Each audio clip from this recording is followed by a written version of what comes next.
तो जय हिंद जय जोहार। आज है 15 जनवरी 2026 और आज का दिन आप सबों का सफल सुखद और सुंदर हो। इसी के साथ आज के दिन की शुरुआत करते हैं आज के समाचार पत्रों के खास खबरों के साथ। तो चलिए सबसे पहले बात करते हैं आज क्या है महत्वपूर्ण दिवस। तो आज है 15 जनवरी और आज मनाया जाता है भारतीय सेना दिवस।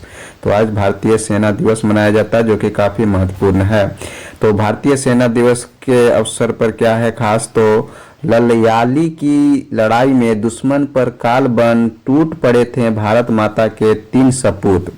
तो 1971 के भारत पाकिस्तान युद्ध के दौरान जम्मू कश्मीर के अखनूर में ललयाली पोस्ट के लिए भीषण लड़ाई लड़ी गई। यहां 8 जम्मू कश्मीर लाइट इन्फेंट्री यानी 8 जैक लाई के 3 जाबाज अपने साथियों संग दुश्मन पर काल बनकर टूट पड़े थे।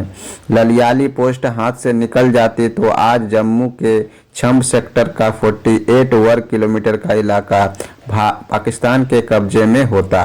भारतीय थल सेना दिवस पर इन सपूतों की वीर गाथा को याद करना देश की रक्षा में लगे जवानों के बलिदान और योगदान को सच्ची श्रद्धांजलि होगी। तो जाबाज वीरेंद्र शाही, मोहनलाल लखोत्रा और बाना सिंह ने वीरता न दिखाई होती तो जम्मू का बड़ा क्षेत्र पाकिस्तान के कब्जे में होता।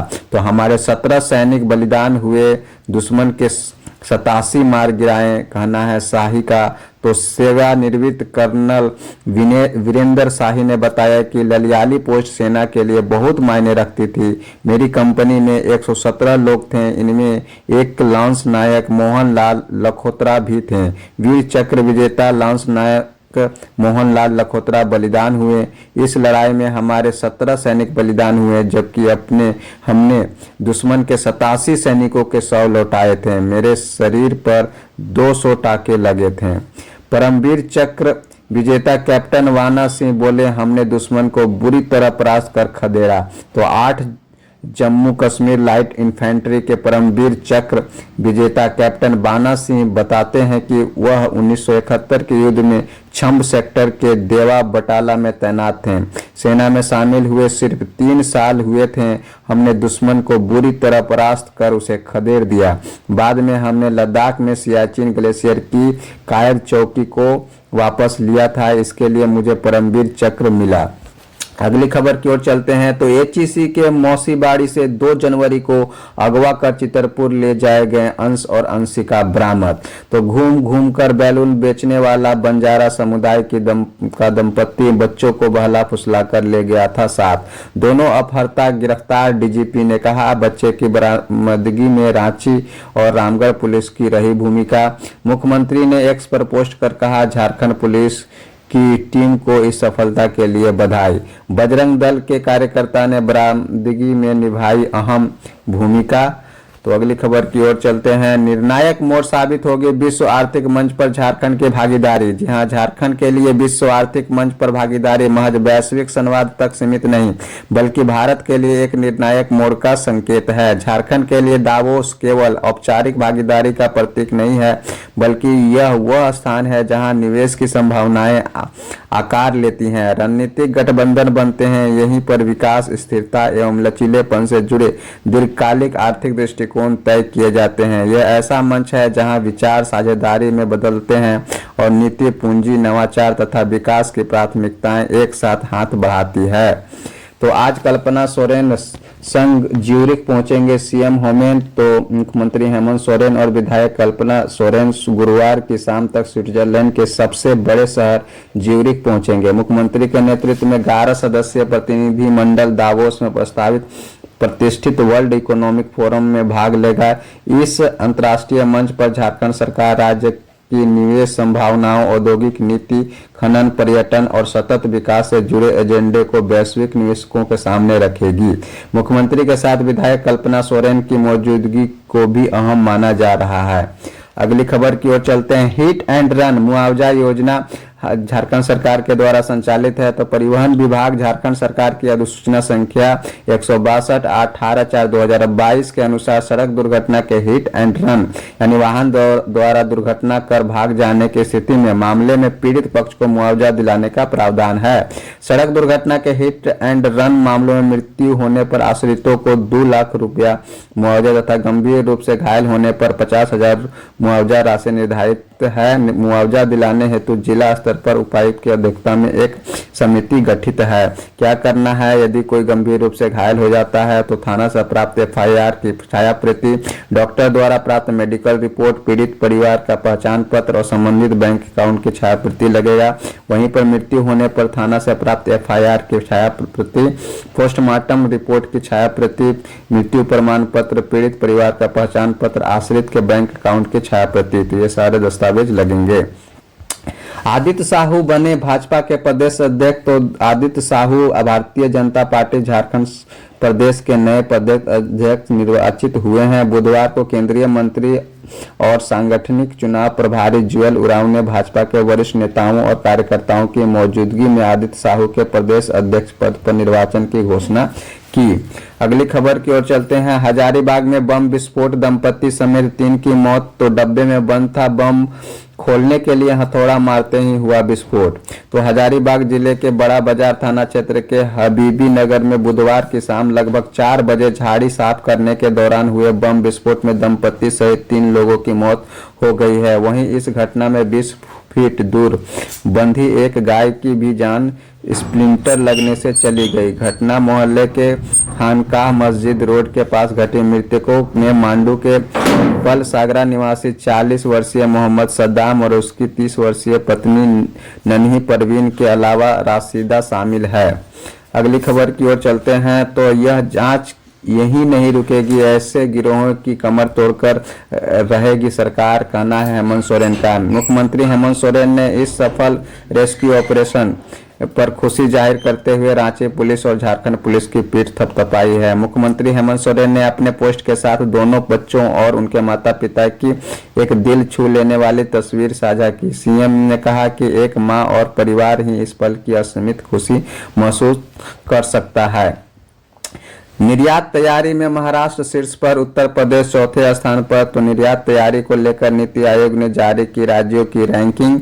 देश के शीर्ष 10 जिलों में गौतम बुद्ध नगर भी शामिल। तो विकसित देश बनने के लिए भारत वैश्विक व्यापार में अपनी हिस्सेदारी बढ़ाने के लिए प्रयासरत हो गया है। इस दिशा में सभी राज्यों में निर्यात के लिए इकोसिस्टम तैयार करने एवं उसके अनुकूल नीति बनाने के लिए कहा गया है। नीति आयोग की तरफ से राज्यों की इस तैयारी पर बुधवार को एक रिपोर्ट जारी की गई। रिपोर्ट के मुताबिक निर्यात तैयारी में महाराष्ट्र अव्वल है। अगली खबर की ओर चलते हैं। 7.5 से 7.8% रहेगी भारत की विकास दर। तो वैश्विक कंसल्टेंसी फर्म डेलाइट इंडिया ने बुधवार को कहा कि चालू वित्त वर्ष 2025-26 के दौरान भारत की विकास दर 7.5 से 7.8% के बीच रह सकती है। इसमें त्योहारी मांग और मजबूत सेवा गतिविधि का प्रमुख योगदान रहेगा। अगली खबर की ओर चलते हैं। तो विश्व बैंक ने बढ़ाया भारत की जीडीपी ग्रोथ का अनुमान, 7.2% रहने की रहेगी वृद्धि दर। तो विश्व बैंक का यह है अनुमान। तो विश्व बैंक ने माना ट्रंप टैरिफ के बावजूद बढ़ रही अर्थव्यवस्था की रफ्तार। अब विश्व बैंक ने भी इस बात को माना कि ट्रंप टैरिफ के बावजूद भारत की अर्थव्यवस्था ने न सिर्फ मजबूत बनी हुई है बल्कि मजबूत मांगे और कर सुधारों की वजह से अर्थव्यवस्था की रफ्तार बढ़ रही है। इन कारकों के आधार पर विश्व बैंक ने वित्त वर्ष 2025-26 के लिए भारत की जीडीपी ग्रोथ का अनुमान बढ़ाकर 7.2% कर दिया है। मजबूत मांग और कर सुधारों के दम पर वैश्विक अनिश्चितता को मात दे रही है अर्थव्यवस्था। मजबूत मांग और कर सुधारों के दम पर वैश्विक अनिश्चितता को मात दे रही है अर्थव्यवस्था। भारत ओमान समुद्री रिश्तों को मिलेगी नई मजबूती, मस्कट पहुंचा कौंडिन्य। तो भारत और ओमान के बीच समुद्री रिश्तों को नई दिशा देने वाला पल सामने आया है। इसके तहत भारतीय नौसेना के स्वदेशी रूप से निर्मित पारंपरिक शैली के पोत INSV कौंडिन्य ने गुजरात के पोरबंदर से ओमान के मस्कट तक 18 दिनों की साहसिक और ऐतिहासिक यात्रा सफलतापूर्वक पूरी की है। तो ये है INSV कौंडिन्य का मस्कट में हुआ जोरदार स्वागत। भारत अमेरिका के बीच कारोबारी समझौते पर वार्ता फिर होगी शुरू, तो विदेश मंत्री जयशंकर और मार्को रूबियो के बीच बनी सहमति। भारत और अमेरिका के बीच लंबे समय से रुकी हुई व्यापार वार्ता एक बार फिर पटरी पर लौटने के संकेत हैं। दोनों देशों के विदेश मंत्रियों के बीच 13 जनवरी की रात को फोन पर हुई बातचीत में इस पर सहमति बनी है। भारत के विदेश मंत्री एस जयशंकर और अमेरिकी विदेश मंत्री मार्को रूबियो ने व्यापार, महत्वपूर्ण खनिज, परमाणु सहयोग, रक्षा और ऊर्जा जैसे मुद्दों पर चर्चा की। अगली खबर की ओर चलते हैं, तो ट्रंप की धमकी से बेपरवाह ईरान बोला, हमला किया तो अमेरिकी बेस होंगे तबाह। ईरान में प्रदर्शनकारियों की मदद करने की अमेरिकी राष्ट्रपति डोनाल्ड ट्रंप की धमकी से तेहरान बेपरवाह दिखाई दे रहा है। उसने अमेरिकी सैनिकों की मौजूदगी वाले अपने पड़ोसियों को चेतावनी दी है कि अगर अमेरिका ने हमला किया तो वह उनके यहाँ स्थित अमेरिकी बेसों पर हमला करेगा। इस धमकी के बाद एहतियात के तौर पर अमेरिका और ब्रिटेन ने कतर स्थित अल उदीद एयर बेस अपने कुछ लोगों को हटा लिया है। पश्चिमी सैन्य जानकारों का कहना है कि जो संकेत मिल रहे हैं उससे साफ है कि ईरान पर अमेरिकी हमला अवश्य भावी है। ट्रंप की चेतावनी के बावजूद ईरान ने हिरासत में लिए गए 26 वर्षीय व्यक्ति इरफान सुल्तानी समेत प्रदर्शनकारियों को फांसी देने के संकेत दिए हैं और उन्हें जल्द फांसी दी जा सकती है। ईरानी धमकी के बाद अमेरिका और ब्रिटेन ने कतर के एयरबेस से हटाए अपने कुछ सैनिक। वहीं पर अमेरिकी राष्ट्रपति की चेतावनी के बावजूद प्रदर्शनकारियों को फांसी देने की तैयारी। कुछ लोगों को कतर में अमेरिकी सेना के अल उदीद एयरबेस छोड़ने की सलाह। वहीं पर अगली खबर की ओर चलते हैं, रूस, ईरान समेत दुनिया के 75 देशों के नागरिकों को वीजा नहीं देगा अमेरिका। तो डोनाल्ड ट्रंप प्रशासन 75 देशों के नागरिकों के लिए सभी वीजा प्रक्रिया स्थगित करने जा रहा है। सोमालिया, रूस, ईरान, अफगानिस्तान, ब्राजील, नाइजीरिया और थाईलैंड प्रभावित देशों में शामिल है। यह रोक 21 जनवरी से शुरू होगी और विदेश विभाग द्वारा वीजा प्रक्रिया का पुनर्मूल्यांकन पूरा होने तक अनिश्चित काल के लिए प्रभावी रहेगी। ईरान में रहने वाले भारतीयों को तुरंत निकलने की सलाह है। वहीं पर भारत सरकार ने ईरान में बढ़ती अशांति और सुरक्षा संकट को देखते हुए अपने नागरिकों को वहां से तुरंत निकलने की सलाह दी है। ईरान स्थित भारतीय दूतावास ने उनसे प्रदर्शन वाले जगहों से दूर रहने, स्थानीय मीडिया पर नजर रखने और इमरजेंसी नंबर पर संपर्क करने की भी एक अपील की है। वहीं पर अगली खबर की ओर चलते हैं, कोहली वनडे के किंग 5 साल बाद फिर नंबर 1, रोहित शर्मा को पीछे छोड़ा, हिटमैन अब तीसरे स्थान पर खिसके। तो पिछले 6 मैचों में कोहली ने बनाए कम से कम 50 प्लस स्कोर। भारत के स्टार बल्लेबाज विराट कोहली ने वडोदरा में न्यूजीलैंड के खिलाफ 3 मैचों के सीरीज के पहले मैच में शानदार अर्धशतक बनाने के बाद अंतर्राष्ट्रीय क्रिकेट परिषद यानी आईसीसी की वनडे बल्लेबाजी रैंकिंग में रोहित शर्मा को पीछे छोड़कर फिर से शीर्ष स्थान हासिल कर लिया है। यह 37 वर्षीय बल्लेबाज जुलाई 2021 के बाद पहली बार नंबर 1 रैंकिंग पर पहुंचा है। अंडर 19 विश्व कप क्रिकेट आज से तो चमकेगा बिहार के लाल वैभव सूर्यवंशी का सितारा। तो जूनियर अंडर 19 विश्व कप क्रिकेट का आगाज गुरुवार से होगा। बिहार के वैभव सूर्यवंशी धमाकेदार बल्लेबाजी को तैयार हैं। कई युवा सितारों से सजी भारतीय टीम अंडर 19 टीम विश्व कप में 6ठा खिताब जीतने उतरेगी। गुरुवार को पहली भिड़ंत अमेरिका की अपेक्षाकृत कमजोर टीम से होगी। भारत 5 बार का विजेता रहा है। भारतीय टीम के शानदार प्रदर्शन को देखते हुए इस बार भी खिताब का दावेदार दिख रहा है। वहीं पर अगली खबर में है, चुटुपाली में उत्तेजित भीड़ ने यात्री बस में लगाई आग। तो और मांझी से खबर है, रांची रामगढ़ एनएच पर चुटुपाली तालुक खीरा बेड़ा मुंसेरवा टांड़ स्थित मेला स्थल पर बुधवार की शाम में उत्तेजित भीड़ ने रांची से सिलीगुड़ी जा रही आरजू नामक बस में आग लगा दी। मौके पर पहुंची और मांझी पुलिस ने तुरंत दमकल बुलाया, लेकिन तब तक बस आधी जल चुकी थी। दमकल कर्मियों ने किसी तरह आग पर काबू पाया। युवती को धक्का लगने पर उत्तेजित भीड़ ने उठाया कदम। अगली खबर की ओर चलते हैं, पथरा गई आंखें, 1.5 दशक के बाद भी नहीं मिले बच्चे, फाइल हो गई बंद। जी हां, राज्य से लापता 413 बच्चों का सुराग अभी तक नहीं।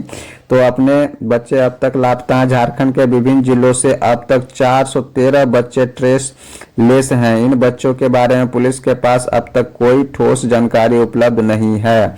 क्या है आंकड़ा कहते हैं, तो वर्ष 2022 की बात करें तो पहले से लापता 341 है। वर्तमान में वह लापता है 400 7 कुल मिलाकर 748 बच्चे लापता हैं, जिसमें तो 335 बच्चे बरामद हुए हैं। संवैधानिक प्रावधानों के खिलाफ है पेशा नियमावली, कहना है आदिवासी छात्र संघ का। तो आदिवासी छात्र संघ केंद्रीय समिति की बैठक बुधवार को करमटोली स्थित केंद्रीय कार्यालय में हुई। इस दौरान राज्य सरकार द्वारा पारित पेशा नियमावली पर चर्चा की गई। मौके पर केंद्रीय अध्यक्ष सुशील उरांव ने कहा कि वर्तमान राज्य सरकार खुद को अबुआ सरकार कहती है, पर यह सिर्फ नाम के लिए है। पेशा नियमावली संवैधानिक प्रावधानों के खिलाफ है। सूर्यदेव के उत्तरायण होते ही आज से मंगल कार्य शुरू। तो सूर्यदेव के उत्तरायण होते ही अब मांगलिक कार्य शुरू हो जाएगा। बुधवार की रात को 9:38 खरमास समाप्त हो गया। वाराणसी पंचांग के अनुसार शुक्र के अस्त रहने के कारण वैवाहिक लग्न नहीं है। 1 फरवरी को इसका उदय हो रहा है, इसके बाद से लग्न शुरू हो जाएगा। इस पंचांग के अनुसार फरवरी और मार्च में खूब लग्न है, तो इस प्रकार से यहाँ पर वैवाहिक मुहूर्त देख सकते हैं। फरवरी में सबसे ज्यादा है, मार्च में है, अप्रैल, मई, जून, जुलाई, फिर नवंबर, दिसंबर में है। तो इस प्रकार से आज का समाचार पत्र था। तो हर रोज के समाचार पत्रों के लिए हमारे चैनल के साथ जुड़े। हमारे चैनल का नाम है शंकर बेदिया क्लासेस। साथ ही यदि आप जेपीएससी यूपीएससी के एस्पायरेंट हैं तो इस यूट्यूब चैनल पर चैप्टर वाइज क्लासेस ली जाती हैं, जहां पर आप अपनी तैयारी को बेहतर बना सकते हैं। यदि आपको वीडियो अच्छा लगे तो ज्यादा से ज्यादा जरूरतमंद लोगों तक शेयर करें। मिलते हैं अगले वीडियो में, तब तक के लिए जय हिंद, जय जोहार।